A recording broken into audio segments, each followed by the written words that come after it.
Hey guys, welcome back to the channel. If you are already a subscriber, thank you so much for coming back. And if you're new here, welcome. My name is Francia, and on this channel, we do a little bit of everything, but lately I have been interested in true crime. And if you're interested as well, I hope you hit your subscribe button and your notification bell so that you always know when I upload.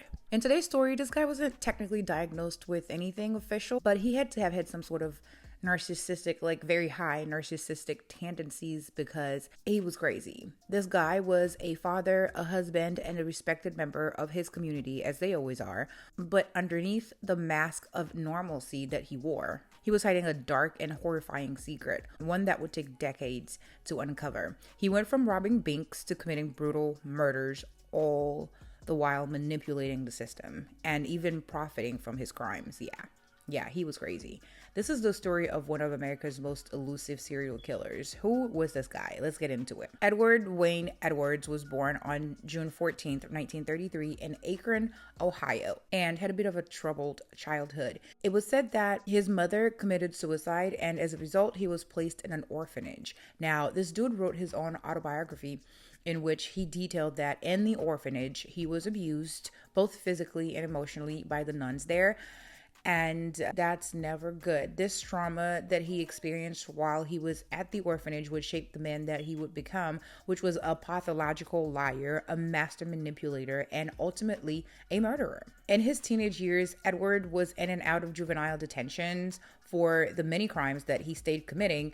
And during one of those juvenile stays, he was allowed to leave to join the U.S. Marines, but in true Edward fashion, he eventually went AWOL and was dishonorably discharged as a result. After that, he started traveling frequently during his 20s and his 30s, and he held different kind of odd jobs here and there around that time, but nothing really stuck. He was just roaming the planet without any goal in mind, I would say, except to commit crimes, I suppose, which is what he continued to do until he ended up in jail in 1955.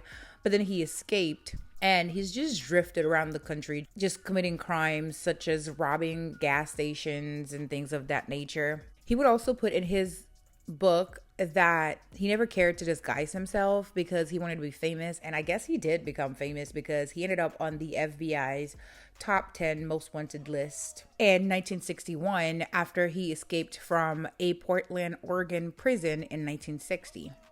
This guy was what he was. In the 1950s and the 1960s, Edward was a known career criminal, committing armed robberies and fraud everywhere, literally in the country. But unlike most criminals, he wanted fame, like I said, and he would do anything in his power, anything that he could think of to get that fame. He would go to jail, I guess, as much as he could. I don't know. This guy was just crazy. He would go to jail often, and he would either be released quickly or paroled early, or he would just escape. And I think he escaped a lot more than he was released, actually. And after serving time in prison for a while, or after escaping, I want to say, he supposedly turned his life around. And that's when he wrote that book titled Metamorphosis of a Criminal, which was published in 1972. And in this book, he claimed that he was completely reformed. He was a different man. He had turned his life around. He had turned a new leaf. He was not the same person. Hence the title of the book, Metamorphosis. And he was out here famous. He was doing TV interviews, several interviews. He was going on these people's shows telling young men not to commit crime, to stay in school. Telling them to stay out of trouble. But was he really a different man? I'll give you a hint. We're here talking about his crimes. So no, he was not. He was not. Behind the scenes, he was anything but reformed. Okay? He was anything but a changed man. He was not metamorphosed in any way, shape, or form. Okay? He wasn't changed at all. All the while he was going on TV telling people that he was changed, trying to be famous, he was secretly still murdering people. Sadly, he had returned to what he knew best, I guess, which was committing crimes and unaliving people. Edward's first known crimes were teenagers Patricia Kalitsky and Lloyd Dwayne Bogle, whom he unalived in 1956, but it wasn't until decades later that DNA evidence would link him to those crimes. In 1977, two more victims, Billy Lovato and Judy Straub, were found brutally murdered, shot at point blank with a 20 gauge shotgun in Ohio. Oh man. In 1980, Tim Hack and Kelly Drew, a young couple in Wisconsin, were killed after leaving a wedding reception. They were found stabbed and strangled. Edward was questioned at the time of this double homicide, but they didn't have enough evidence to hold him, so they had to let him go. These cases baffled investigators for years until a breakthrough would finally expose Edward for the monster that he truly was. It would take 29 years before they would finally link him to those murders by means of DNA testing. Thank God. Thank God for DNA testing. Thank God for technology, because oh my gosh, I don't know where we would be today had it not been for the technology that made some advancement in DNA testing as it relates to murder investigations. It's just a blessing from the good Lord, because it was hard. It was hard trying to find these people before DNA.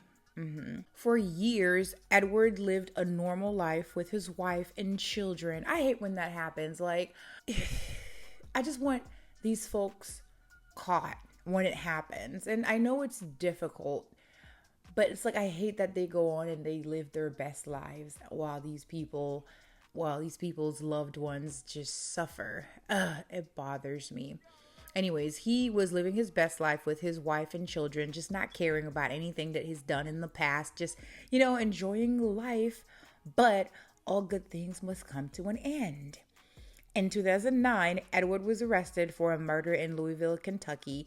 Although, as it always is the case with these people, his neighbors described him as pleasant and neighborly. Yeah, pleasant and neighborly, my dear. Yeah. I would say, I guess he had the decency to at least admit to what he did. Yeah, I guess. He ended up confessing to the murders because they caught him, because they caught you, sir. Not because you suddenly grew a conscience. Although he did try to manipulate the police at first, but yeah, he eventually confessed. In 2010, he pled guilty to the murders of Billy Lovato and Judith Straub in Norton, Ohio, and Tim Hack and Kelly Drew in Concord, Wisconsin. And now, while he was in jail awaiting his sentence, guess what homeboy did? Yeah, he made another shocking confession where he admitted, wait for it, to taking the life of his 25-year-old foster son, Danny Law. I cannot pronounce his last name. Glockner? I don't know. Yeah. He wanted some insurance money, and I guess the boy's life was in the way. What a crazy person. What a crazy dude. That made him not only a serial killer, but a cold-blooded murderer willing to kill his own family for financial gain. Are you kidding me? Oh my gosh. I am so upset with this dude. I know he's not physically here anymore, but I am upset with him. I feel like I've popped a couple blood vessels while I was reading up on this case, because this man took the life of his foster child and he did all these other things, and he never really was in jail for a very long time. They never kept him long enough, and on top of that, he kept escaping. He just kept evading them, just kept leaving the prisons where he was being held and just roaming the states. So it's not like he was out here paying for his crimes. He was out here just living his life out in the world with the rest of us. Makes me mad. In 2011, he was finally sentenced to death for all the murders that he had committed. And then, just when you thought justice was served, I am so mad. Oh, this guy, I am so mad. Let me tell you why I'm so mad. Before his sentence could be carried out, okay, before he could be put to death, tell me why this man died of natural causes in prison. I'm so mad. I'm so mad because he was sentenced to die via electric chair on August 31st. Tell me why this man passed away from natural causes April 7th. Oh my gosh. upset. The electric chair, which is like, you could say that's what he deserved. And then you go pass from natural causes before you make it to the chair? I'm not okay. I'm fâché. Si j'étais là, oh, m'dap goume avec. M'dap goume avec li. I'm tellement fâché. I am so upset. I don't know if I want to call it luck. I mean, that was lucky. I'm just going to call it luck because, bruh, a couple of months before, you couldn't wait? I'm so upset. Talk about lucky. This dude was lucky, okay? Now, after his death, there was a lot of speculation out there that he may have been responsible for more murders than he was convicted for, including some of America's most infamous unsolved cases, but we don't know. I mean, it's not that far-fetched, but we don't know. While some of these theories are just that, theories, one thing is clear. Edward was a master manipulator who lived a double life for decades, fooling friends, families, and even law enforcement. That makes me very mad. That last part, him dying a couple of months before he was to be electrocuted, just sent me over the edge. It just sent me over the edge. Because those poor kids whose lives he took, they did not get to die of natural causes. He shot, stabbed, and strangled them. I am upset. So I'm just going to stop talking. And that, ladies and gentlemen, is the story of Edward Wayne Edwards. Let me know your thoughts down below in the comment section. Are you guys as angry as I am? Because I'm very angry. Why did he have to die of natural causes?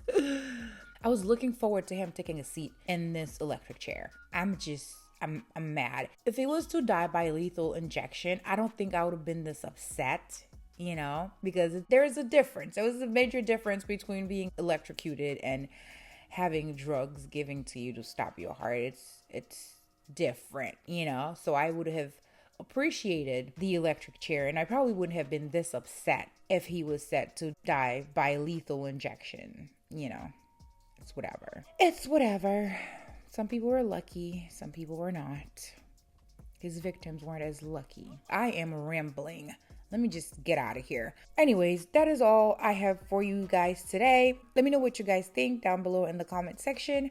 As always, thank you guys so much for watching. And please don't forget to like, comment, share, and subscribe. And I will see you guys in my next one. But until then, I hope to see you in the comment section. Bye.